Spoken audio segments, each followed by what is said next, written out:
Hi guys, স্বর্ণঝুরি চ্যানেলে আপনাদের স্বাগত। এই যে আমার বাড়ির আর একটা আম গাছ। এই আম গাছটার টপটা ভেঙে গিয়েছিল। এই যে টপটা ভেঙে গেছে, এটাকে সাইডে সরিয়ে রেখেছি। এবার আম গাছটা আমি নতুন করে রিপোর্টিং করব।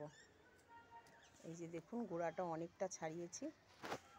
আর এই গামলাটার মধ্যে দেব বেশ কিছু শুকনো লতা পাতা, সব দিয়ে দিয়েছি। কত অবাঞ্ছিত শেকড় রয়েছে দেখুন, এগুলো দরকারই নেই।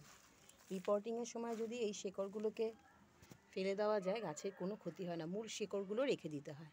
এই যে আমি অনেকটাই ছাড়িয়ে নিয়েছি, তাও যতটা পারবো আর একটু ছাড়াবার চেষ্টা করব, যাতে গাছটার গোড়াটা একটু হালকা হয়ে যায়। তারপর আমি এই গাছটাকে এই গামলাটাতে দিয়ে দেবো, জলের গামলাটাতে। এই যে এতগুলো শেকড় আমি বার করলাম। মূল শেকড়টাকে রেখে যেই শেকড়গুলো দরকার নেই সেগুলোকে আমি তুলে ফেললাম। এবার গাছের গোড়াটা আর একটু খুঁড়ে নিয়ে আমি গাছটাকে নতুন করে লাগিয়ে দেবো। ছাদে যদি এরকম কোনো বড় গাছ থাকে, 3-4 বছর পর কিন্তু রিপোর্টিং খুব দরকার। কেননা গাছের গোড়ায় অনবরত আমরা তো জল দিই, জল দেওয়ার ফলে মাটিটা শক্ত হয়ে যায়। তখন আর ভেতরে যদি কোনো সার প্রয়োগ করা হয়, মূল পর্যন্ত যায় না, গাছের ফলন ক্ষমতাও কমে আসে।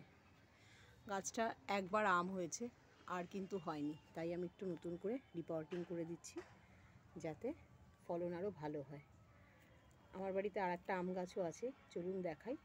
সেই আম গাছটা এখন মঞ্জুরি এসেছে। এই যে এই আম গাছটা, এখন নভেম্বর মাস, কিন্তু আম গাছে মঞ্জুরি এসেছে। এই গাছটাকেও আমি কিছুদিন আগে রিপোর্টিং করেছিলাম। দেখুন, গাছ ভরা মঞ্জুরি। এই যে বছরে 2বার তো আম হবেই। গাছটা আমি এই গামলাটাতে লাগিয়ে দিলাম। এই যে বন্ধুরা, গাছটা আমার দেখুন। এবার গাছের গোড়ায় একটু জল দিয়ে দেবো। তো গাছের গোড়ায় জল দিয়ে দিই,